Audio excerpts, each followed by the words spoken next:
Okay, so good day, guys. Once again, welcome to our class, IE. All right, IE students. So for today, I'll be discussing plant locations and buildings. Okay, once again, my name is Engineer Peter James Agada. All right, if you have questions, you can PM me, give me a personal message, and we can all answer that together as time goes on. Okay, now basically, our objective for this course today is to understand the meaning of plant locations in building and then be able to identify, know the different types of plant location, reasons why they can be chosen. Okay. And lastly, we'll find a way to apply and develop a concept for their own business or any existing business using what the procedures in this module. Okay. And last but not the least, creatively and collaboratively and with collaboration, work with our classmates and generate a working system in choosing a facility and building. Remember, every business organization exists because they have a specific mission, vision, and goals. When you put all this together, it makes that an objective. It brings about the existence, the meaning for that existence of that organizations. Okay. Now, let's go back to what is a plant location. Let's talk more about the definition and then we can look through the history as we go on in time. So basically, when we say plant location, we are looking at what? It is a choice of a region. Okay, imagine if you have to establish a plant. You don't just establish a plant anywhere. You have what? To think about where the place, okay, for setting up that location, that building. Okay, so when we think about the plant itself, it's basically what? A structure, a building, a facility, a factory. All right. So we go on, but the choice is only made after what we consider. There are so many factors that we consider when we decide to set up a factory, when we decide to have a plant location. So those costs, those things can vary. We can talk about the costs, and we can also talk about the benefits, the things that will come to us if we choose a specific location. So when you do things like this, you become automatically a businessman. All right, you're a business person who is trying to look for the optimum or the ideal location that will profit the sole objective or vision that you have in place for that plant or organization. Okay, now as you can see, now let's talk about what is this ideal location for this plant. Not all locations can be ideal. Okay, so an ideal location is one where we consider the cost of the product is being kept at minimum. All right, you think about the cost. Actually, the cost of that product is being kept at minimum, so we can have what? We can maximize production. Okay. Secondly, we think about the market share and the least risk. Okay. And lastly, we have to consider the social gain, because if we are setting up a plant, we have to look at the interaction of our product with the environment and the people as well. So an ideal plant is one that considers the cost of the product, where it's being kept at minimum, the market, the risk, and what? The social gain. When we say social, we're talking about interaction, obviously. Okay. And then secondly, we talk about it's a place of maximum net advantage, which gives the lowest unit of cost of production and distribution. Now, whenever we have products we were able to distribute, we think about that place that we will spend less. As a matter of fact, everyone will always think about the cost. For example, you have someone who is close to you that sells, for example, you want to buy a car, okay? And you have this specific car of your choice, and you have another one far away from you. Believe it or not, you would prefer to go to the dealer who is close to you because you are spending additional cost going to a dealer further away from you. So you would decide to buy that car close to the dealer, with the dealer close to you than the dealer far away from you. Because one, the cost will vary as long as both factors remains constant. Okay? As long as both factors are kept constant. And lastly, For achieving this objective, we have to think of small scale entrepreneur. They can use what? Location analysis. That's what we call location analysis. We will talk about that as we go on during this topic, okay, or for the course of this topic. Now, let's talk about the step in setting up a plant location. People don't just set up plant locations just because they want to set up one. You have to outline your criteria, and your criteria must fall between these five objectives here. Number one, you have to define the location objective and associated constraints. What are those things that you want your plant to or your company to achieve? And what are those constraints that you're trying to minimize? Okay, constraints, for example, you're trying to the market. Is it close to the market? Is it close to your raw materials? You have to think about all those things. Secondly, you have to identify relevant decision criteria. Now, once you have stated out your needs and the criteria, the do's and the don'ts, you have to what? Map out which one is most important to you. Which do you value most? For example, people set up plants because they're close to the market and maybe their raw materials is far away from them.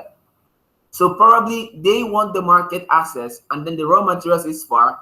As long as they're able to sell their product, that is fine for them. People think about setting up their product. Do you think about the PESA? The PESA set up their community in an industrial region where people, it's a community where people, they have access to labor. Okay, cheap labor. That's one reason why people set up facilities, and they're also close to their raw materials because someone's output is another person's input. So they're close to raw materials, they're close to markets, they're close to labor. That is why we have industrial parks today.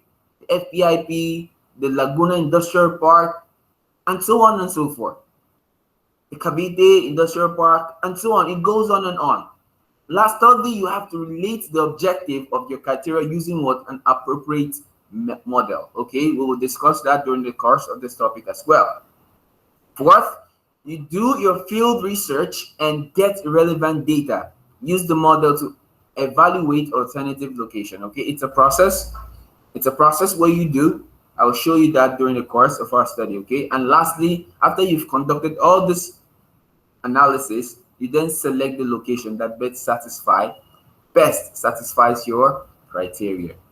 So basically, that is what it is all about. So now, let's define this location objective associated constraint. Okay, so the location objective is basically it's on the basis of view and requirements of the promoters, the owners, the employees, the suppliers, and the customer. So basically, whatever your objective will be, it will focus on these requirements of your who are your promoters, who owns the business, who are the employees, the labor, your suppliers, who are the suppliers, talk about your raw materials, and who are those customers. So you fall within these categories when you define your objective and your constraints. I hope we're together. Secondly, we talk about identifying the relevant decision criteria. Now, firms should select a location by formulating relevant decision criteria. Okay, you have to based on what is most important to you, which is important to you, and that is what you will choose. Today we have Toyota setting up their factories close to people where people can access their cars. That is why we have the Toyota manufacturing plant at Santa Rosa today, because Santa Rosa is not just any area, it's an industrial zone. They have access to raw materials. It's a central, it's the labor is very cheap. Okay, you get intelligent people there, because we know from Philippines that we have good schools right now in Calamba zone. Okay, so those might be their criteria for setting up their own plant at that location. If you have the intention of maximizing your cost, obviously. Okay, so next we talk about relating the objective to the criteria using appropriate measure. Now this is where the model of break-even analysis and linear programming comes in. We talk about quantitative factor analysis and so on and so forth. But what is intangible? What preference do you have? Because you don't just choose any model. Every model has its own specific usage and advantage. So they are bounded by specific criteria. So it is based on the manager, okay, who owns the company to obtain or to choose the criteria that they want to set. Okay, so if you're using you have to allow the manager to take decisions and obtain relevant, okay, your solutions must be relevant in selecting the specific model. If you want to think about break-even analysis, how long would you have break-even analysis when you set up close in one specific location? When, what year would you start to have interest? When would everything be okay? There are some places, there are some locations where you go to, even 10 years, you've not even made any profit yet. You are still at a loss. Your break-even analysis is when your break point is when your interest starts to what? To exceed your input. The money spent goes beyond the money you gain. Okay? You come to this point where you have to what? You have to look at your input and your output. What you spend is basically equals to what you are gaining. At that point in time, if you put in more effort, try to look at some criteria, probably look at some criteria where you could maximize or make the company or make your facilities more better using different models, bringing quantitative analysis, Six Sigma applications, cut down labor costs, and see how you could maximize or improve your profitability of that company or facility. So you go on. So there are different models where you can make analysis and decide which is most relevant to the setup, to that setup or that particular facility. Okay. Now, you have to do a field research. There is no end to getting relevant data. Okay. The model, as time goes on, guys, you should continue to collect data, primary and secondary data, so you can make evaluation for and why you chose that location. Because at the end of the day, you might possibly think of expansion. If your organization or facility is up to do, it's doing well, what about expansion? So your primary data at that point in time becomes your secondary data. Because why? Primary data are collected for specific purpose for the first time, and then the secondary data are available data, but we collect them for the same purpose, okay, for other purposes, but we use them this time around for another institution. So hopefully you're thinking about expansion. There you have to collect secondary data. You have to collect how well is that organization doing at that place. If I have an expansion, will I grow? So it goes on and on. There is no rest to collecting data. Okay, guys? Now, let's think about selecting the location that best satisfies that criteria. That's point number 5. So a location which can met our defined objective is able to satisfy the criteria and provide benefit of the selected and to the selected community. So what I mean by this point, guys, is after you've concluded and run all your analysis, you should know fully well that what after the best of the best based on your decision criteria. Okay, the decision criteria and those informations, those data, those objectives that you want to achieve should be based on what you want, on your objective, your defined objective, as long as what they meet the needs or the criteria of that community. Okay, so number 1, you have to think of your objective. You have to think about the constraints. You have to think about where you are going. So you have to answer the who, the what, the why, the when, the how. Okay, you have to answer that when you set up a facility. So let's go on and let's think about other factors to consider when choosing a plant location and building.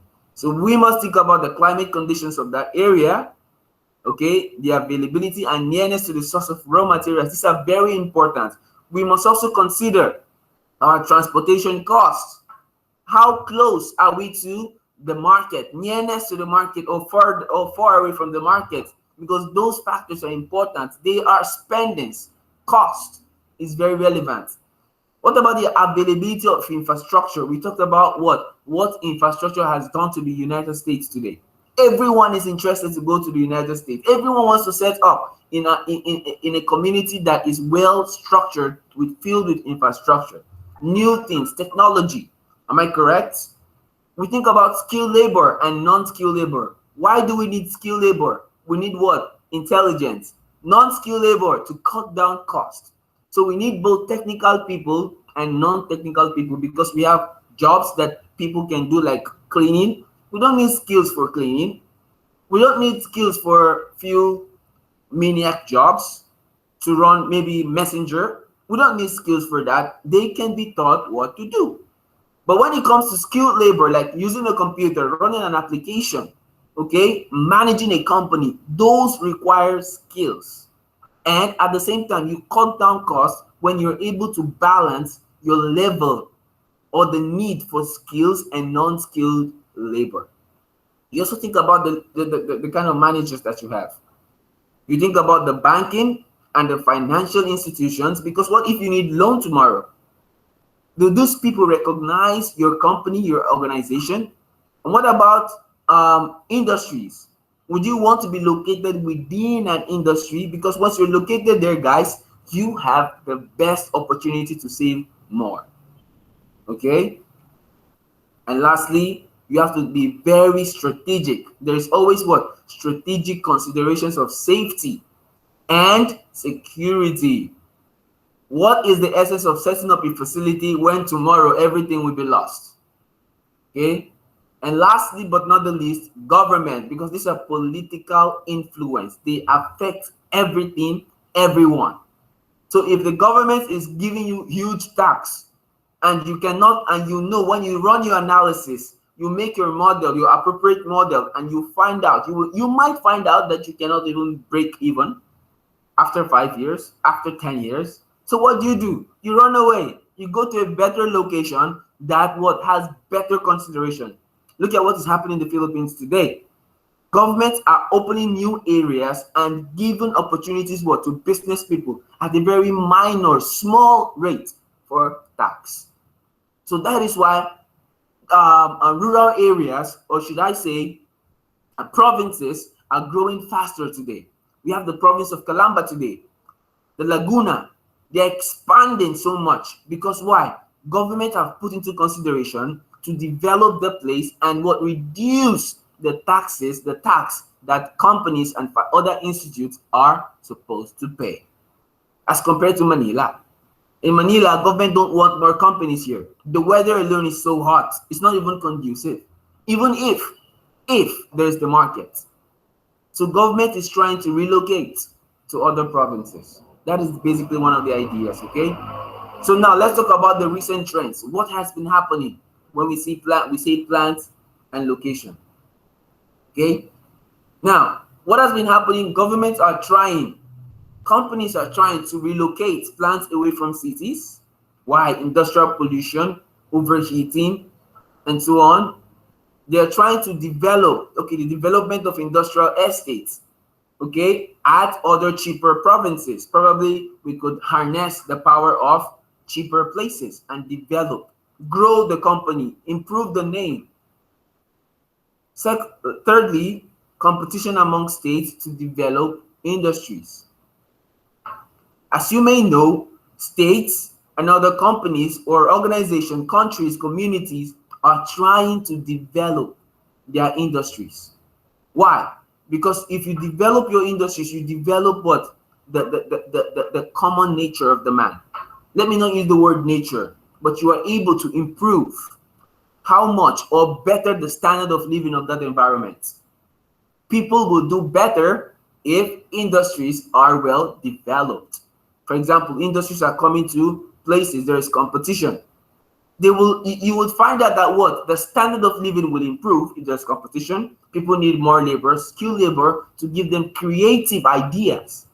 So there is no limit to what competition can bring in industries.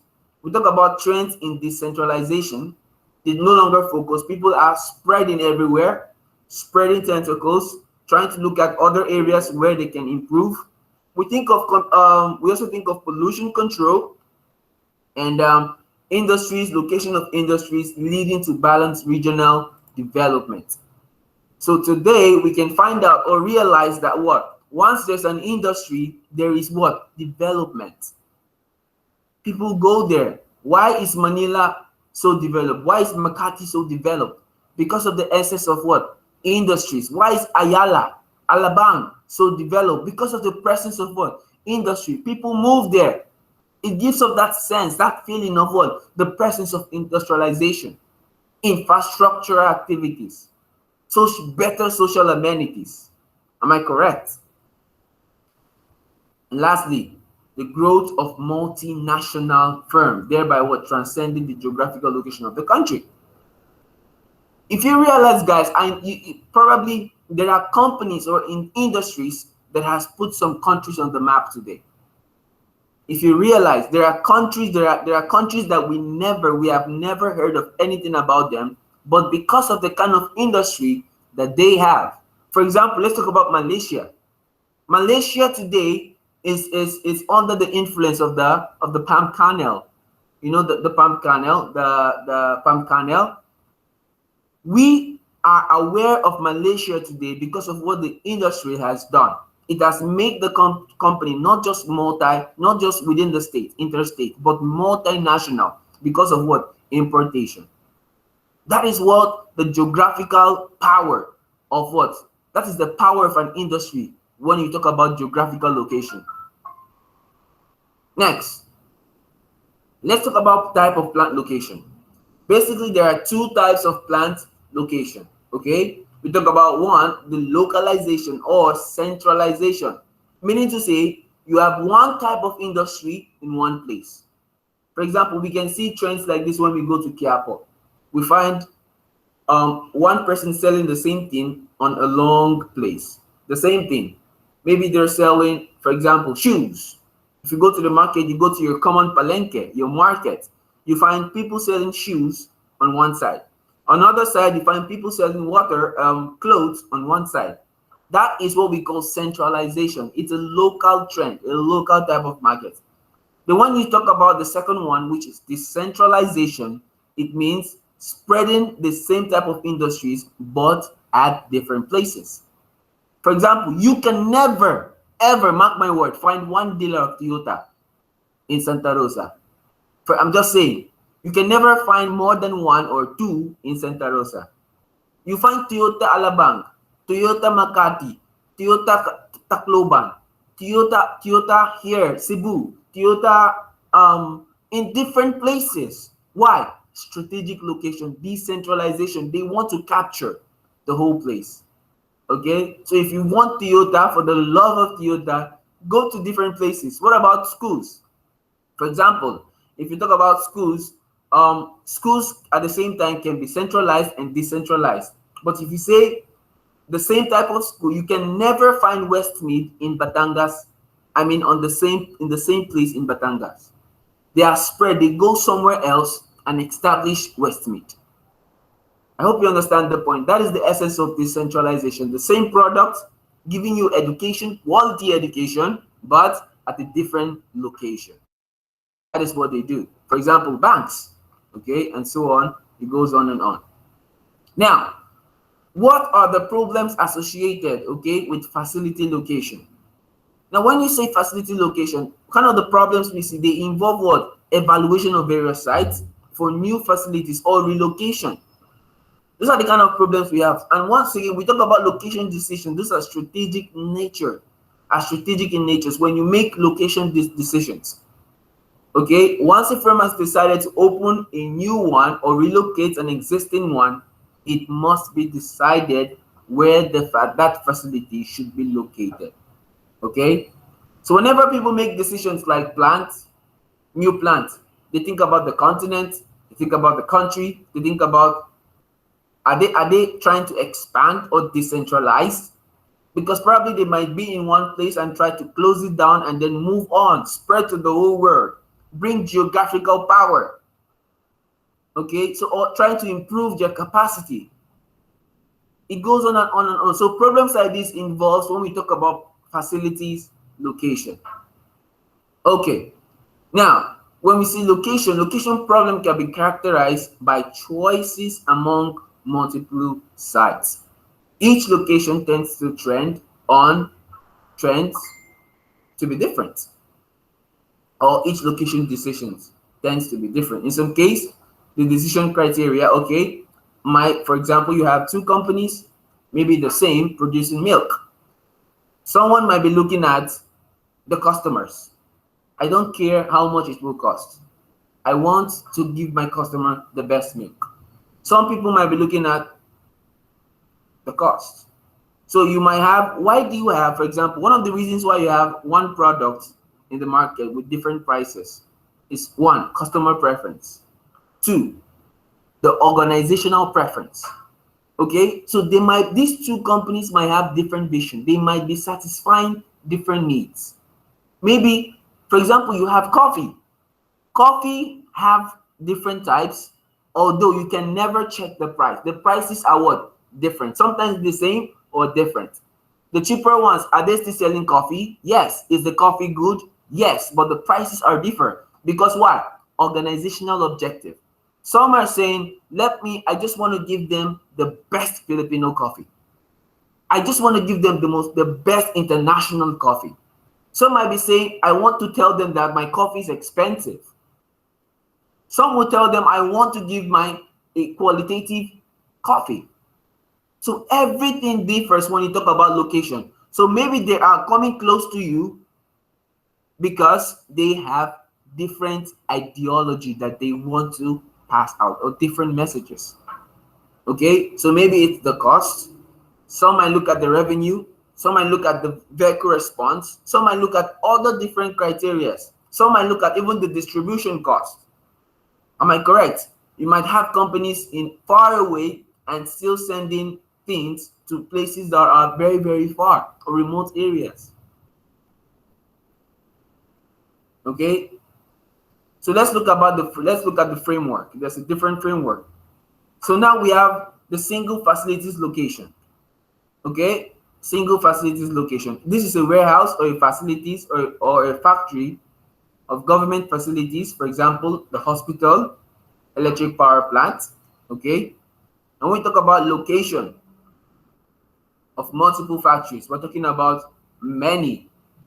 These are multiple factories and a warehouse. And lastly, we talk about the location of competitive retail stores. For example, you have one departmental store, you have supermarkets. It goes on and on. So basically, these are types of what? Facilities location. Okay. And lastly, emergency service location. So minimum response time. For example, we have the ambulance. Okay. Whenever they plan, they have to think about the time that it will get, people will be able to access them. For example, you can find a hospital at very close to a company, in the middle of a company, or in the middle of 10 companies, one hospital. That is a kind of emergency service location. Maybe a single facilities. For example, you talk about let's say for example, the mayor's house, or let's think about the barangay hall. That's a single location factory, because as long as you are the one who needs that thing, so you have to go look for it. Now, when you say multiple location, you have to think about different warehouse scattered everywhere. Because why? We are trying to meet people now at their needs. Know the difference. Single location, you go there. They might have only one, but you go there. Locations of multiple factory, they are trying to meet your needs. Now, locations of competitive store, an example is SM. They are trying to meet your needs, but at the same time, they are scattered based on the kind of products that they offer and the kind of what services that they are meant to deliver. And lastly, emergency, because of time. Okay. Now, let's look at single location factory. Very good examples. We have warehouse, government offices, like I said earlier. And one criteria that they measure, or they always put into consideration, is the revenue. the cost of other facilities. Okay, all these government offices you find around, those are single location facilities. Okay, most of their criteria though depends, as simplified, there are cost factors and non-cost factors. But the most important can be measured objectively. The non-cost factors are various, include the various intangible costs.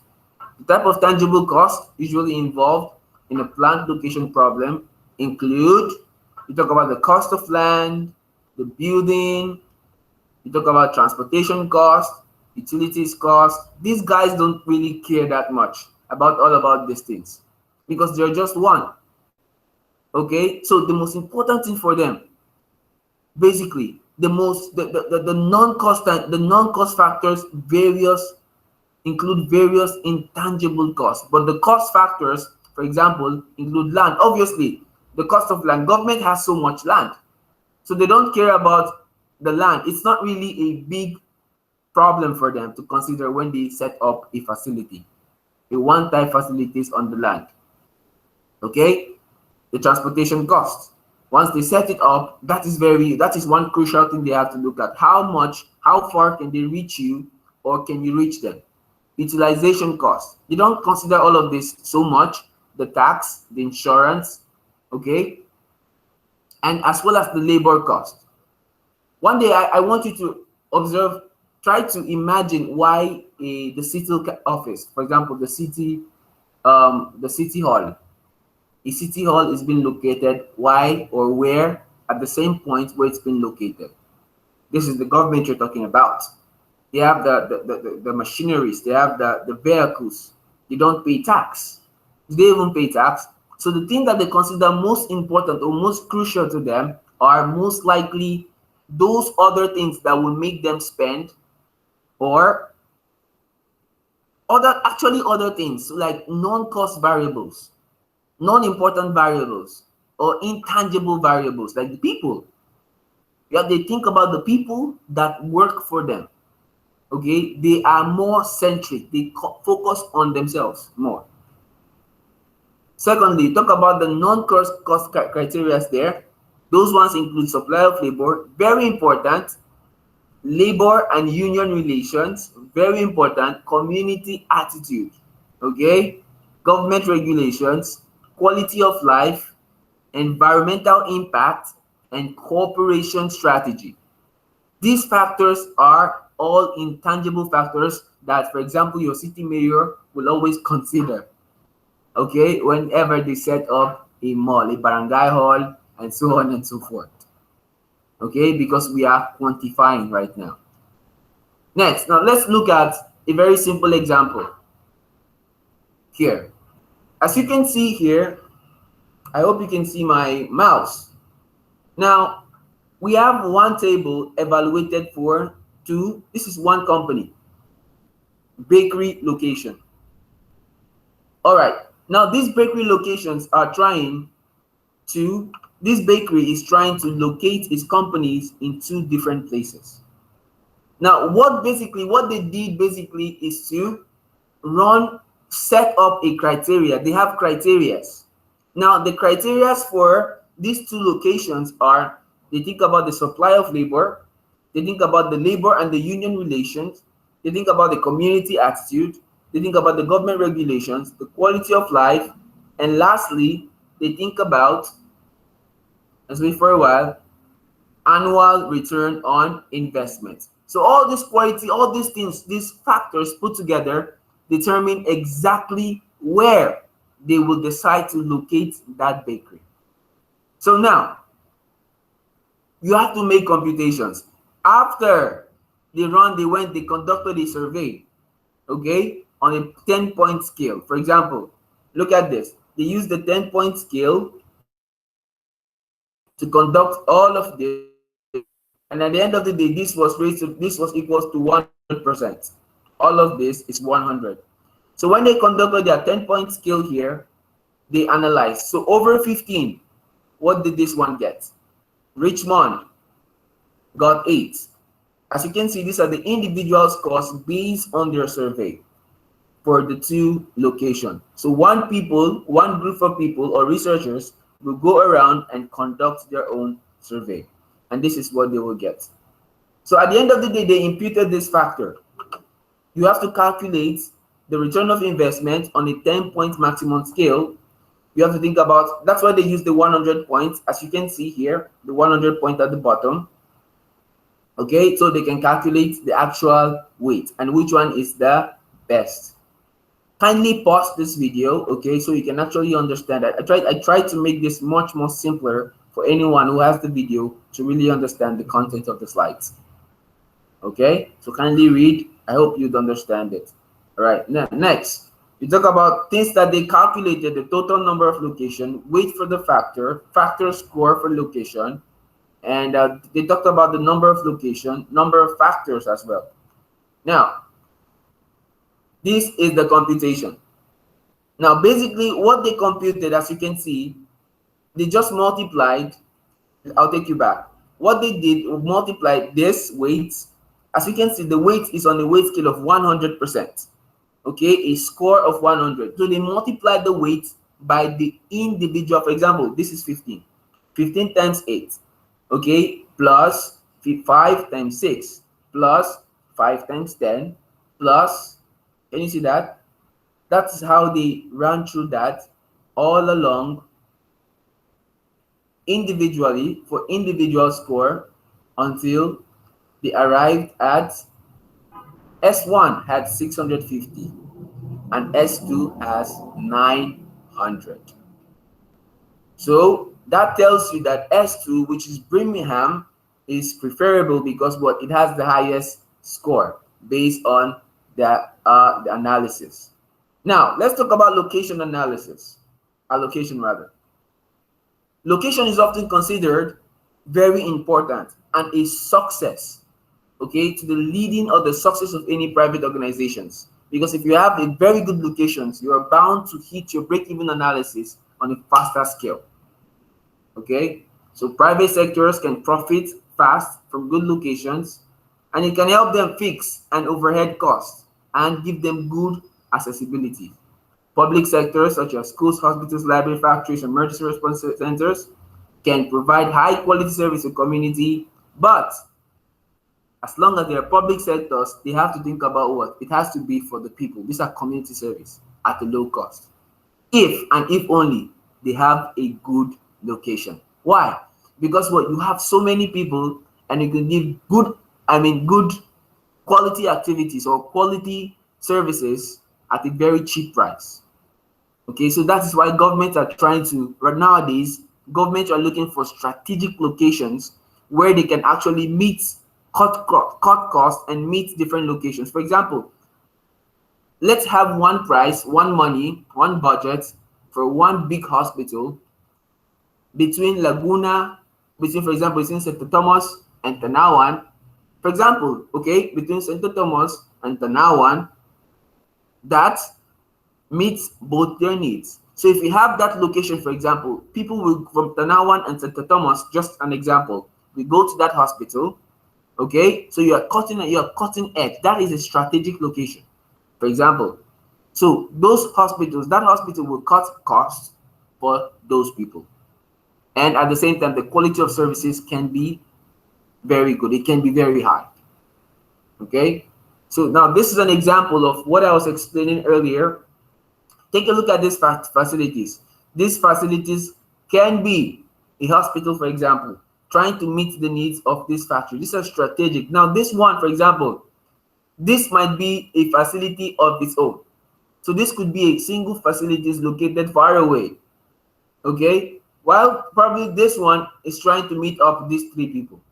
But this guy here, this one here, has its own objective. So good facilities or giving facilities that provide good services and a set of demands, points that consumes them. Okay, points. The goal of allocation is to locate the facilities in such a way that the supplies or supply and demand are efficient. Okay, whenever people need something, you're able to meet that need at a very fast time. Time is a very important factor for IE. You and I know that. Okay, that is one thing you have to consider. So now let's talk about location and allocation problem type. We have basically 7. We have minimize impedance, maximize coverage. Okay, I'll explain this while we go on. Maximize capacity coverage, minimize facilities, maximize attendance rather, sorry, and then we maximize market share, and then target market share. Now, what do we understand or what do we mean when we say location of linear facilities? A linear facilities can be located to minimize weighted shortage distance. Okay, we are trying to what? Cut the distance. We're trying to minimize. Remember the facility map, the map I showed you the other time. Okay, we can have from that map, we can actually draw out a linear facilities, a straight line facilities. We are trying to minimize the weighted shortest distance from the demand point. How fast can we meet the demands of our customer? That is what we're looking at. How close are we to them? So the objective is very, very what? Similar. Now we talk about the organization problem prioritizes the location. The organization simply prioritizes what? The location of the facility based now on the distance to save cost of transportation, reduce labor, materials. So this is very specific when you talk about location of facilities based on linear style. Okay. Next, location, network location. Network location models have been used extensively for sizing public and private facilities. Okay. So basically, it simultaneously what optimizes facilities locations and designs of the underlying network, transport network. For example, let's look at a very good thing to look at here is distribution plan. When you talk about distribution plan, for example, you have one company and the warehouse is actually scattered. Okay, or look at a network system, for example. Remember your computer networking system. This is a very good way to describe the network location. Why? You are trying to strategically meet customers at different locations. Why? Because you want to be very, very much what? Cost effective.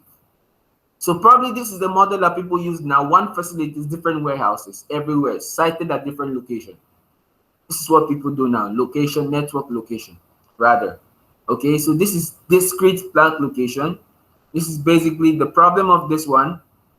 Assumes that there's a finite set of potential facilities sites is given and the decision is made as to which potential facilities is to be used.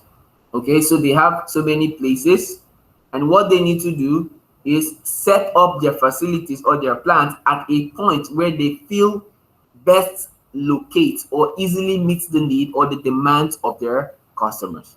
These are different things that you have to consider when you go out. So lastly, let me end with this. Quality is expensive, guys. Okay, quality once again is expensive, but mind you, when you fail to plan or you have poor quality, you end up what? Spending less. So this will be the end of my presentation for this class. Okay, if you have any questions, guys, feel free to chat me up. Make sure you take your quiz, answer your questions, and I'll see you in the next module. So far, you are doing great. You're great listening. I enjoy your time. Thank you once again, and bye-bye.